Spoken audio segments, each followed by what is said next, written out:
Broadcom jumped 7.3%. Its Moat scores 76 out of 100. High durability. Multi-year custom ASIC co-design agreements directly lock the world's largest hyperscale cloud providers into its silicon pipeline. Broadcom's absolute control over high-speed Ethernet switching IP guarantees structural hardware dominance across modern AI data centers. Our complete teardown reveals why this physical silicon integration defends margins better than software hype. What operating evidence matters most for Broadcom Incorporated? Broadcom's Moat durability score of 76 is anchored in two physical realities: absolute dominance in high-speed Ethernet switching IP and multi-year custom ASIC, application-specific integrated circuit designed for dedicated compute tasks, co-design integration with the world's largest cloud service providers. And another question: what could weaken Broadcom Incorporated's Moat durability? By embedding its physical layer intellectual property directly into customer hardware roadmaps, Broadcom creates extreme customer switching costs. Walk the AI stack, and Broadcom sits as a Tier 1 bottleneck, controlling custom AI ASIC, XPU, plus data center networking silicon. The moat here is design partnership, and it should hold for long. AI semiconductor demand remains elevated, but macroeconomic volatility, high valuations, and fears of a broader tech sector correction are driving sharp stock price and target resets. The one force that could crack it: hyperscaler in-house ASIC teams expanding, Marvel direct competition. 51.2 terabits per second. That's the throughput Broadcom's 224G SerDes delivers in Tomahawk 5. Miss this, and you'll overlook why Broadcom's moat is rooted in physics, not just hype. The physical reality behind price action centers on the transition to 224G SerDes, serializer/deserializer circuits that convert parallel data to high-speed serial data, enabling 51.2 terabits per second throughput in the Tomahawk 5 switching architecture. Broadcom utilizes TSMC CoWoS, chip-on-wafer-on-substrate advanced packaging technology, to combine 3nm custom ASIC dies with high-bandwidth memory at sub-nanosecond interconnect latency.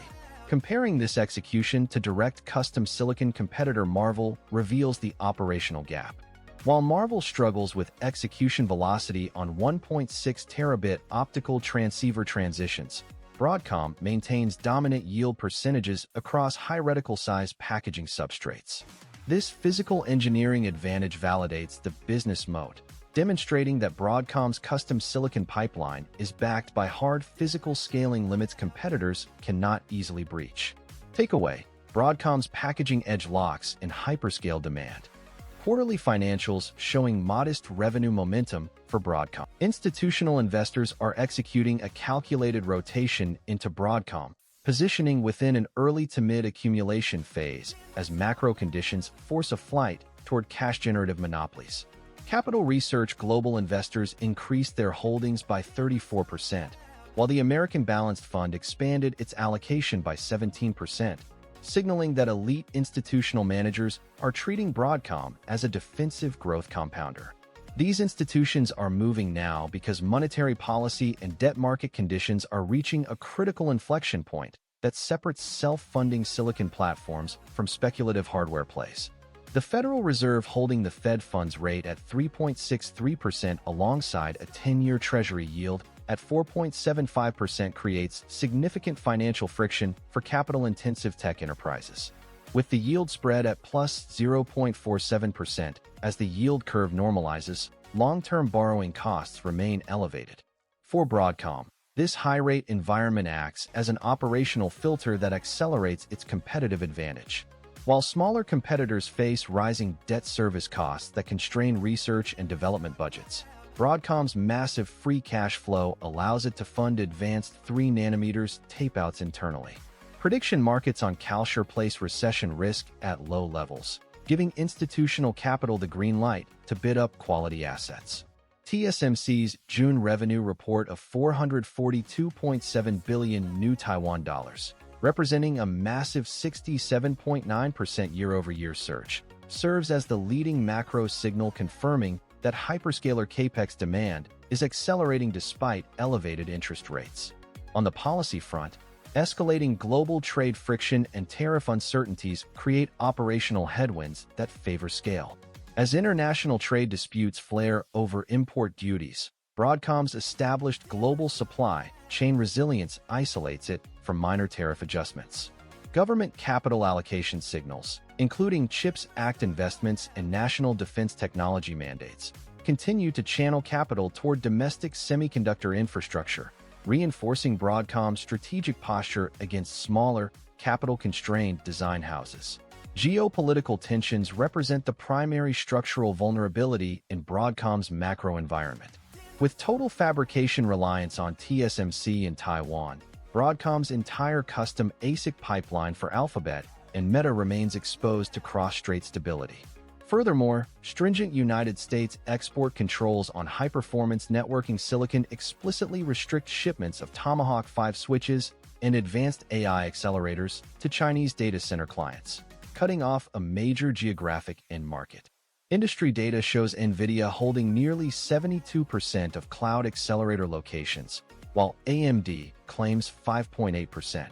Broadcom's strategy bypasses direct accelerator competition by providing the custom silicon architecture that cloud titans use to build proprietary alternatives, bypassing commercial export restrictions through co-development agreements where permitted.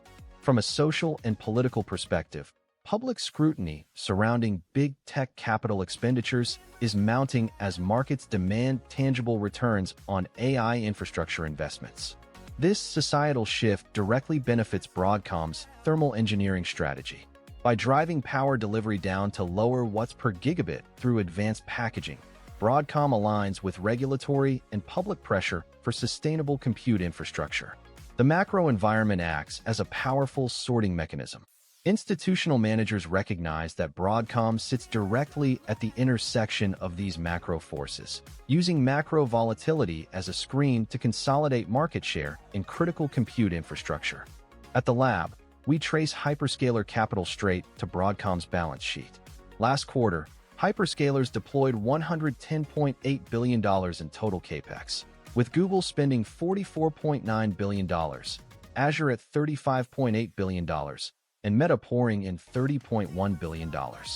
As big tech builds custom silicon and high-density networking, that capital flows directly into Broadcom's custom AI XPUs and Tomahawk switches. That is how Broadcom delivered $22.2 billion in quarterly revenue, growing 48% year-over-year. We view Broadcom as the indispensable toll booth for custom AI infrastructure. Broadcom reported earnings per share of $2.44, missing the Wall Street estimate of $2.45 by 0.2%. A miss that raises questions about near-term guidance.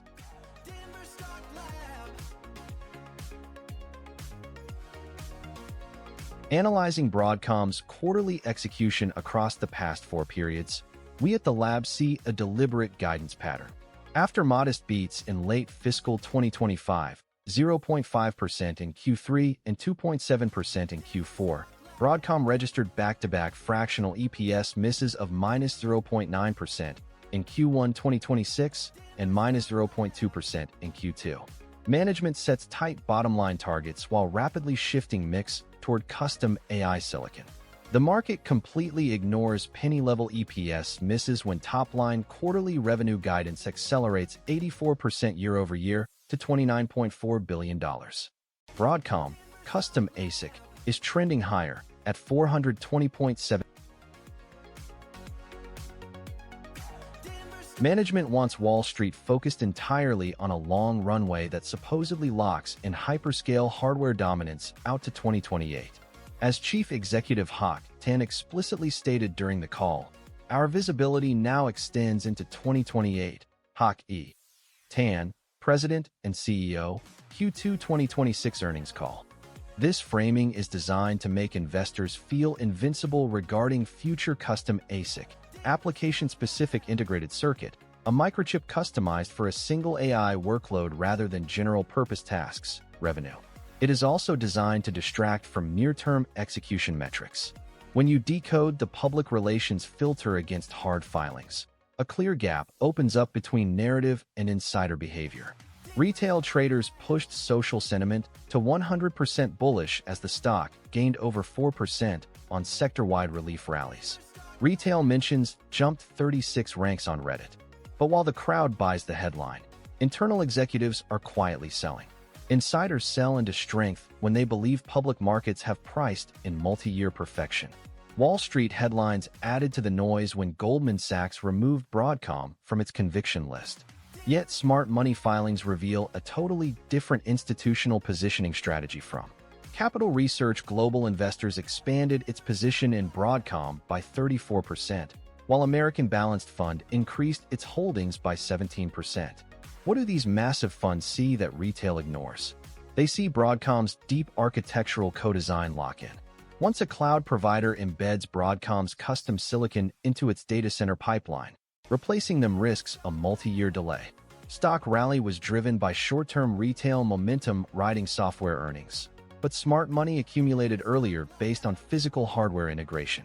What management is saying is that orders are guaranteed. What the lab hears is that institutional money is buying physical switching dominance, while corporate insiders take profits at peak valuation. The core risk Broadcom's press releases gloss over lies buried deep within the earnings Q&A session. When asked why Q2 backlog surged so far ahead of actual quarterly revenue, management admitted orders are not driving immediate silicon deployments. Customers are placing orders years in advance because they are bottlenecked by utility power infrastructure, the physical electrical grids and substation transformers required to power megawatt-scale compute clusters, and physical site capacity. This is the structural vulnerability. If electric utilities delay grid hookups, hyperscalers will defer those orders. Linguistic shifts between quarters highlight this rising uncertainty. Management-focused language on immediate shipping velocity and tight supply.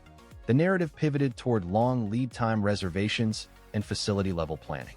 Financial data confirms this tightening setup. Broadcom missed its last earnings target by -0.2%, delivering $2.44 in non-GAAP diluted EPS against a $2.45 consensus estimate. Meanwhile, R&D, research and development, the capital allocated to designing future physical silicon, rose 17.9% year-over-year to $11.0 billion, representing 17.2% of total revenue. Broadcom is spending aggressively to maintain its lead in next-generation 2nm SerDes, serializer/deserializer, the hardware block that converts parallel data into high-speed serial streams, IP. Smart money funds accumulated position because they recognize Broadcom's hardware IP moat. However, short seller flow remains elevated, with FINRA short volume hitting 44.7% compared to the 40.5% baseline. Watch the MD&A, Management's Discussion and Analysis, the mandatory SEC filing section where executives explain financial condition, for any changes in backlog conversion language. If R&D spending drops below 16% of revenue, or if management adds explicit risk disclosures regarding customer power delays, the long-term thesis breaks. The momentum breakdown for Broadcom. RSI sits at 60, pointing to bullish momentum, with buyers in control. MACD is currently bullish, with the histogram crossing above zero. Broadcom's Moat durability score of 76 is anchored in two physical realities: absolute dominance in high-speed Ethernet switching IP and multi-year custom ASIC, application-specific integrated circuit designed for dedicated compute tasks, co-design integration with the world's largest cloud service providers. By embedding its physical layer intellectual property directly into customer hardware roadmaps, Broadcom creates extreme customer switching costs. Migrating away from Broadcom's custom platform requires hyperscalers to rewrite software compilation layers and redesign physical board layouts, risking multi-year delays in cloud infrastructure deployment. However, the bear case highlights severe physical and operational vulnerabilities that cannot be ignored. Complete reliance on TSMC, Taiwan's semiconductor manufacturing company, for advanced 3nm packaging leaves production exposed to geopolitical disruptions. Furthermore, expanding internal ASIC teams at key customers alongside aggressive competition from Marvell threaten long-term design margins. Current institutional tracking reveals Cathie Wood's ARK Invest holding a substantial amount across funds, with recent daily adjustments showing ARKK adding 113 shares, while ARKQ trimmed 508 shares. This short-term variance contrasts with 13F filings from Showing Capital Research increasing its position significantly, highlighting a structural divergence between short-term momentum traders and long-term institutional holders. The critical question facing institutional analysts is this: does Broadcom's $30 billion AI booking pipeline represent ironclad, non-cancelable hardware lock-dash, or are these orders deferred reservations subject to data center power delivery delays? The lab's analysis reveals that while cloud providers are locking in wafer capacity and packaging slots years in advance, revenue realization remains strictly constrained by utility-level electrical grid hookups and facility thermal management timelines.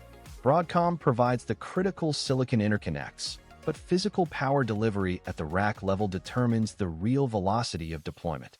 Smart Money is currently positioning for a major re-rating event driven by the rollout of 1.6 terabit optical switching platforms and third hyperscaler custom ASIC monetization.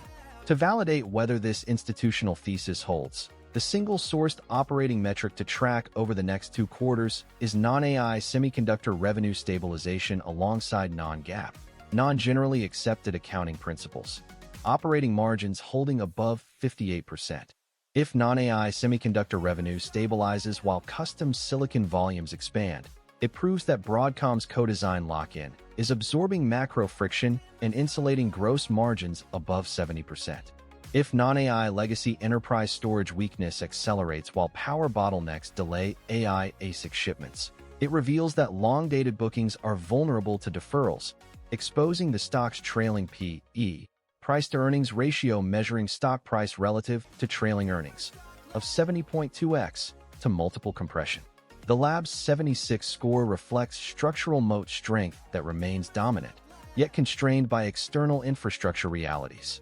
Here's the macro picture shaping Broadcom. U.S. export controls on high-performance networking silicon limit Broadcom sales of Tomahawk 5 switches and custom AI ASICs to Chinese data center clients. Additionally, total fabrication reliance on TSMC in Taiwan leaves custom silicon production for key customers like Alphabet and Meta highly vulnerable to cross-strait tensions. Broadcom dominates the surge in custom AI XPUs and Ethernet switching fabrics, leveraging advanced 2.5D packaging to integrate HBM3E with proprietary silicon. The roadmap advances toward. We place Broadcom at the absolute peak of the AI infrastructure cycle. Management frames its position as an enterprise moat, citing over $30 billion in quarterly AI bookings, multi-gigawatt custom XPU deals, and off-balance sheet compute deployment platforms. From our technical analysis, Broadcom's custom ASIC and networking dominance guarantees record top-line expansion over the next 2 quarters. However, as lower-margin custom TPU shipments outpace software, consolidated gross margins face compression down towards 74%. The lab's verdict: operational execution is flawless, but peak cycle dynamics mean margin defense is now the ultimate metric to track. Broadcom's AI revenue growth is lapping the field, but the market is pricing in a premium that only its gross margin can justify. AVGO's 47.9% revenue growth crushes every competitor here. That's the metric that matters right now. No one else is even close. But growth alone doesn't win the moat war. Margin durability and valuation discipline decide who keeps the lead. Head-to-head with Qualcomm, QCOM's gross margin sits at 54%, 4 points above AVGO's unlisted figure. That's the edge. Qualcomm's licensing model still prints cash, while Broadcom burns Capex scaling AI. QCOM's revenue is shrinking, but its margin buffer buys time to pivot. AVGO's growth is explosive, but if AI demand softens, Qualcomm's margin floor keeps it alive. Marvell's 27.6% growth is strong, but its 52% gross margin is the weak spot. AVGO's unlisted margin must be north of 60% to justify its valuation. Otherwise, Marvell's cheaper multiple and near-identical growth make it the smarter capital-efficient play.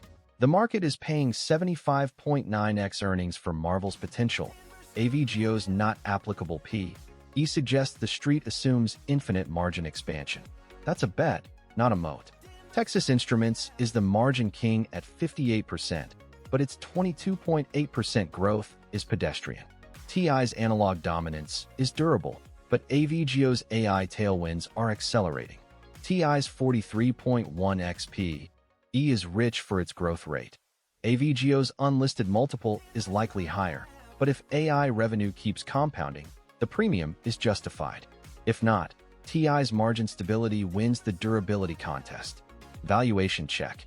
AVGO's P/E is missing, but its revenue growth is 20 points above Marvell's and 25 above TI's. The market is pricing in AI dominance before the margin proof arrives.